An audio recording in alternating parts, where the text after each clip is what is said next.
listeners, this is Gabby, and today is my favorite time of the month or every 2 months when I talk about brand new book releases. I'm so excited. Today we're talking July and August and all the great books that are coming out. So many amazing ones, so many ones that I've been anticipating for feels like years, but at least a year. So let's dive into it. I cannot wait to share these with you. Alright, so let's kick off with new releases for July. So first book that I'm excited about coming out in July is Counterweight by Djuna. So this one's coming out on 11th of July and it's a sci-fi fantasy novella translated from Korean. So I don't usually read that many translated books, but I definitely want to read more and I want to be better. So this is very exciting for me. And the book just sounds so amazing. So let me read you a little bit about the synopsis. A little bit of the synopsis.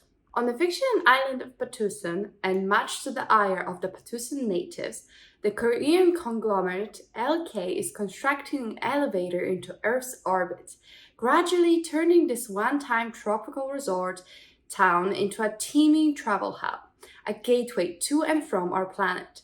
Up in space, holding the elevator's spider cable taut, is a mass of space junk known as the Counterweight. And it's here that lies the key, a trove of personal data left by LK's former CEO of dire consequence to the company's and humanity's future. Racing up the elevator to retrieve the data is a host of rival forces. Mac, the novel's narrator and LK's chief of external affairs, increasingly disillusioned with his employer, the everyman, Choi Gang-woo, unwittingly at the center of Mac's investigations, the former CEO brilliant niece and his power-hungry son, and the violent officer from LK's security division, Rex Tamaki. All caught in a labyrinth of fake identities, neuroimplant worms, and old political grievances held by the Batusan Liberation Front, the army of island natives determined to protect their sovereignty.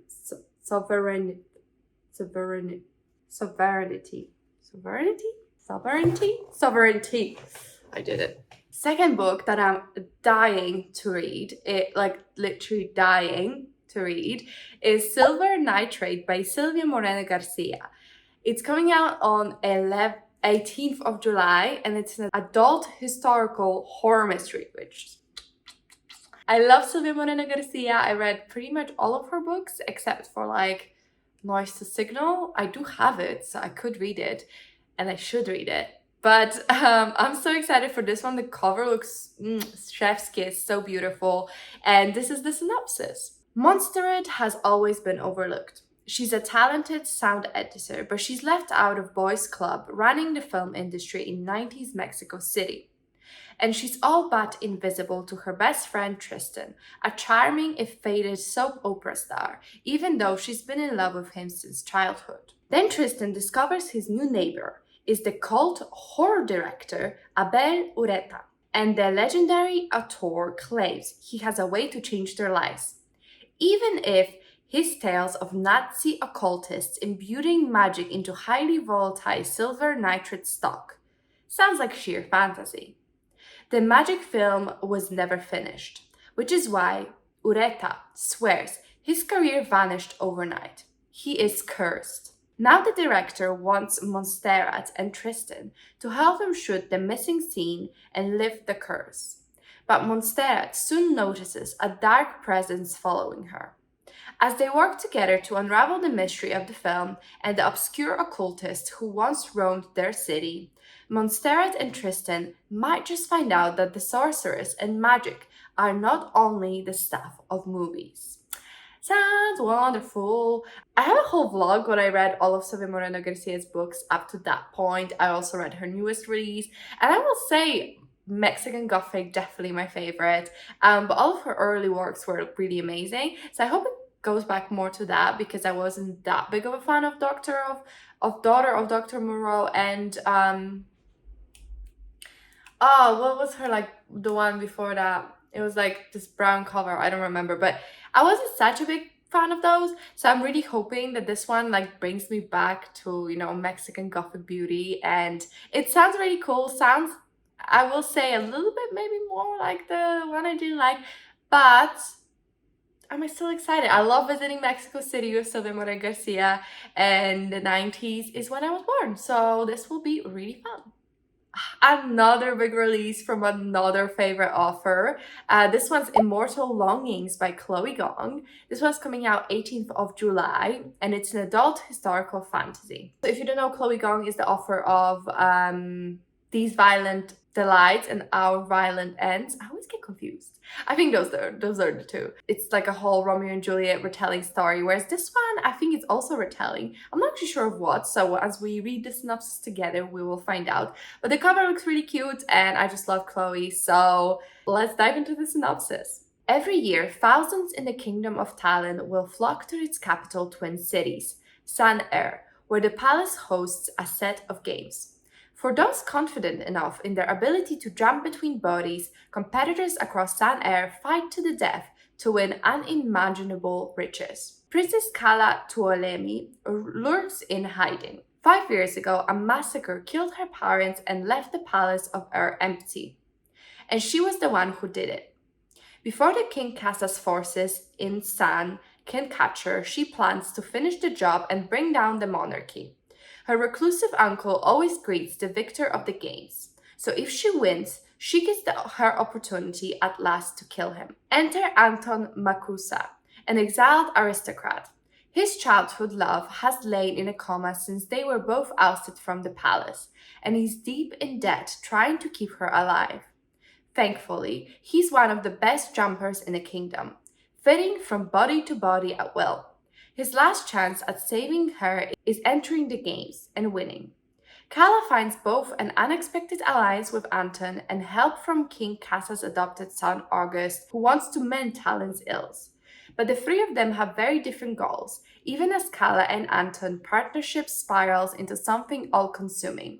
Before the games close, Kala must decide what she's playing for: her love or her lover or her kingdom. So I think this might be the Cleopatra retelling, or is this not the Cleopatra retelling? It is inspired by Shakespeare's Antony and Cleopatra, which I obviously have not read. Obviously because I'm uneducated, but I do know a little bit about that, so I'm excited. I think it'll be really good, and I cannot wait, and I've been waiting for it forever now. Next book in July that I'm excited for is called The Deep Sky by Yume Kitasei. It's coming out on 18th of July as well, and it's an adult sci-fi thriller, which I always love. That sounds just so good. But this is the synopsis. They left Earth to save humanity. They'll have to save themselves first. It is the eve of Earth's environmental collapse. A single ship carries humanity's last hope. 80 elite graduates of a competitive program who will give birth to a generation of children in deep space. But halfway to a distant but livable planet, a lethal bomb kills 3 of the crew and knocks the Phoenix off course. Asuka, the only surviving witness, is an immediate suspect. Asuka already felt like an imposter before the explosion. She was the last picked for the mission. She struggled during training back on Earth, and she was chosen to represent Japan, a country she only partially knows as half-Japanese girl raised in America. Estranged from her mother back home, the Phoenix is all she has left. With the crew turning on each other, Asuka is determined to find the culprit before they all lose faith in the mission. Or worse, the bomber strikes again. Sounds good, and I think it's gonna have some interesting themes going on, so that's something I really enjoy. Now the last book for July is an author I'm giving another chance to, because I didn't love her other book, but I feel like there's potential there for me to love her. So it's None of This Is True by Jewell. It's coming out on 20th of July, and it's an adult mystery thriller. So Jewell is the author of This Family Upstairs, which I actually quite liked the writing, but the book for some reason didn't work for me. I don't even remember exactly why, but I just remember not being overtly impressed. But I feel like there's potential for some synergy. We can reconnect, we can connect over something else. So this is the book that is her newest one, and I'm intrigued. Celebrating her 45th birthday at her local pub, popular podcaster Alex Summers crosses paths with an unassuming woman called Josie Fair. Josie, it turns out, is also celebrating her 45th birthday. They are, in fact, birthday twins. A few days later, Alex and Josie bump into each other again, this time outside Alex's children's school. Josie has been listening to Alex's podcast and thinks she might be an interesting subject for her series. She is, she tells Alex, on the cusp of great changes in her life. Josie's life appears to be strange and complicated, and although Alex finds her unsettling, she can't quite resist the temptation to keep making the podcast. Slowly, she starts to realize that Josie has been hiding some very dark secrets. And before she knows it, Josie has inveigled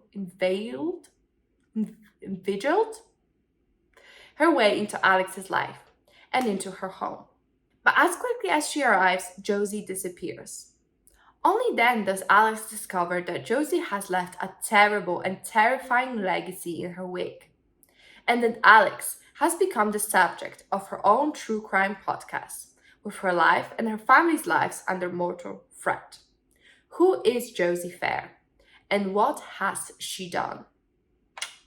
This is, I think, what appealed to me about it is the fact that it's to do with a true crime podcast, and overall, I just really love podcast books, and I love, being part of the podcast and discovering it and how that ties into the narrative. And I especially love it when it's part of the audiobook. I'm not sure if that will be the case here, but sounds really cool. So let's get into August and talk about all the exciting books coming out then. All right, well, first book I'm excited for in August is Forged by Blood by Ehigbor Okosun. So this one's coming out on 8th of August, and it's a YA fantasy by a Nigerian author. So this is the synopsis. In the midst of a tyrannical regime and political invasion, Demi just wants to survive. To avoid the suspicion of the non-magical Ajes who occupy her ancestral homeland to Ife. To escape the king's brutal genocide of her people, the darker-skinned, magic-wielding Oluso, and to live peacefully with her secretive mother while learning to control the terrifying blood magic that is her birthright. But when Demi's misplaced trust costs her mother's life, survival gives way to vengeance. She bides her time until the devious Lord Equency grants her the perfect opportunity. Kidnap the Aje prince, Jonas, and bargain with his life to save the remaining Oluso. With the help of her reckless childhood friend Colin, Demi succeeds, but discovers that she and Jonas share more than deadly secrets. Every moment tangles them further into a forbidden, unmistakable attraction, much to Colin's and Demi's distress. The kidnapping is now a joint mission. To return to the king, help get Lord Equency on the council, and bolster the voice of the Oluso in a system designed to silence them. But the way is dangerous. Demi's magic is growing, yet uncertain, and it's not clear if she can trust two men at her side. Yeah, it sounds fun. New author I've never heard of, and I think this is a debut actually. So I always like discovering new authors and new books. So yeah, no, it sounds really good. But a not so new author and a very anticipated sequel is He Who Drowned the World by Shelley Parker Chan. So this one's coming out on 22nd of August, and it's a historical fantasy with LGBT characters. So since it's a sequel, I'm not going to tell you what it's about, but we can talk about She Who Became the Sun. So this is a retelling of rise to power of China's first ever emperor, and it's a gender-bent retelling. So in this, the main character steals her brother's destiny, and when he dies, she assumes his name and rises to power and becomes the first ever emperor of China. So it's queer, it's sapphic, and this book was amazing. I will say I don't remember anything, so maybe I should reread this book, because I have absolutely no clue what happened in it. But I am very excited for book 2. I'm very curious if they have the British cover announced yet, because the US cover is really cool. Okay, they do. It's alright. I don't know, I like the other covers more. But I will. Ooh, it's a phoenix. You know what? It'll look good with this one, so I'm happy. So yeah, I need to get that. I need to order that actually. But yeah, I'm super excited. If you've not read book 1, go pick it up. Honestly, it'll be so perfect just before the sequel. I feel like it's been like about 2 years since that book came out, so I don't really remember anything. I will try to re-watch my review, but I think those are spoiler free. So might need to read some kind of synopsis or reread this book, but you know what? It's worth it because the book is so amazing, and we always need more sapphic representation. And the author is non-binary. I'm pretty sure the characters trans in some way as well, even if they don't have that kind of vocabulary. So yeah, very excited for the sequel. Next book I wanted to read in August, or that I'm excited to read, that's coming out in August, is The Water Outlaws by S.L. Huang. So this one's coming out on 22nd of August, and it's an LGBT adult historical fantasy. I just really like the cover, and I also like that apparently it's kind of similar to like traditional martial art fantasy. And I really like that. I think it's called wuxia.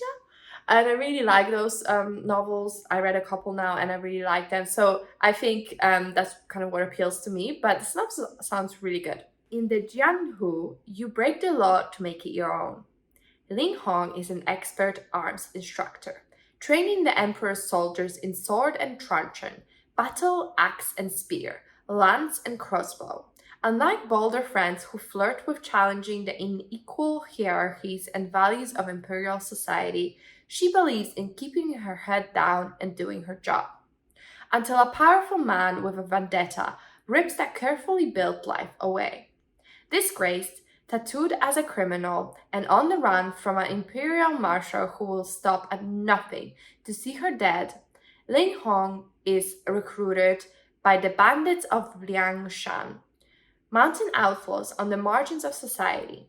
The Liangshan bandits proclaim a belief in justice, for women, for the downtrodden, for progressive thinkers, a corrupt empire would imprison or destroy. They're also murderers, thieves, smugglers, and cutthroats. Apart, they love like demons and fight like tigers. Together, they could bring down an empire. So it sounds really cool, and sounds like it's definitely gonna have some found family vibes, which is always really fun. And I'm excited. But the next book, nothing will beat the excitement I have for the... What is happening? Nothing will beat the excitement I have for the next book, because boy, oh boy, oh boy, oh boy, I am so excited for Her Radiant Curse by Elizabeth Lim. So this is coming out 29th of August, and it's a YA fantasy. And it's kind of a prequel, kind of almost like a standalone. I think you can just read this by itself. But it's a prequel to Six Crimson Cranes and Dragon's Promise, which were both books I loved dearly. This book is like all-time favorite. This book was really, really good follow-up as well. At least I think so. I loved both of them, and I cannot wait for this Her Radiant Curse. I love these covers so much. I will say I really like the US covers too, and I really like the US cover for this.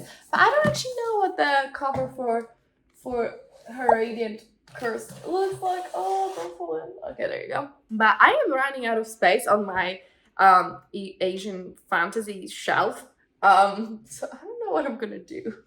I really wish Elizabeth Lim would come to a book signing in the UK, because I really want to get my book signed and personalized. That'd be so awesome. Anyway, this is the synopsis for the book, and I hope you pick it up, because I love the author so much. One sister must fall for the other to rise. Chani was not born a monster, but when her own father offers her in sacrifice to the demon witch, she is forever changed. Cursed with a serpent's face, Chani is the exact opposite of her beautiful sister Vanna, the only person in the village who looks at Chani and doesn't see a monster, the only person she loves and trusts. Now 17, Vanna is to be married off in a vulgar contest that will enrich the coffers of the village leaders. Only Chani, who has to rely on her strength and cunning all these years, can defend her sister against the cruelest of the suitors. But in doing so, she becomes the target of his wrath. launching a grisly battle royale, a quest over land and sea, a romance between sworn enemies, and a choice that will strain Chani's heart to its breaking point. So we do learn like the story of Chani in all across the two duologies, so I vaguely remember what happens, and we pretty much know the ending, but I'm still excited for the journey, and I think it's gonna be totally worth it, and I cannot wait. Overall, August is just such a good month, because tell me why Isabel Cañas' new novel is also coming out then. It's called Vampires of El Norte, like I said, by Isabel Cañas. And this one's coming out on 29th of August, and it's an adult historical gothic horror. And Isabel Cañas is the author of Hacienda, a book I loved. I just think this sounds so good, and I loved her writing in the Hacienda, and I think I'm gonna love this book just as much. It has vampires. I really need to buy the Hacienda and the Vampires of El Norte so that I have it. This is the synopsis before I gush too much for no reason. As the daughter of a rancher in 1840s Mexico, Nena knows a thing or two about monsters. Her home has long been threatened by tensions with Anglo settlers from the north. But something more sinister lurks near the ranch at night. Something that drains men of their blood and leaves them for dead. Something that once attacked Nena 9 years ago. Believing Nena dead, Nestor has been on the run from his grief ever since, moving from ranch to ranch, working as a vaquero. But no amount of drink can dispel the night terrors of sharp teeth. No woman can erase his childhood sweetheart from his mind. When the United States attacks Mexico in 1846, the two are brought abruptly together on the road to war. Nena, as a curandera, a healer, striving to prove her worth to her father so that he does not marry her off to a stranger, and Nestor, as a member of the auxiliary cavalry of ranchers and vaqueros. But the shock of the reunion and Nena's rage at Nestor's for seemingly abandoning her long ago is quickly overshadowed by the appearance of a nightmare made flesh.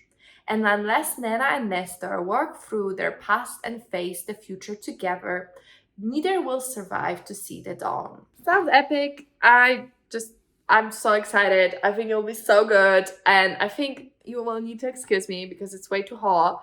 I will need to retire now. But I hope you enjoyed this video. I hope you enjoyed talking about new releases. Let me know what you're gonna pick up. I feel like this video is appropriate because we're talking about summer releases, July and August. And it's so freaking hot. I am literally melting. I have master sweat. That's how bad it is. Let me know which ones you'll be picking up. Let me know what books you're excited for, and I'll see you in my next one. If you could comment, like, and subscribe, I really appreciate it. But that's it for me. And yeah, again, I'll see you in my next one. Bye.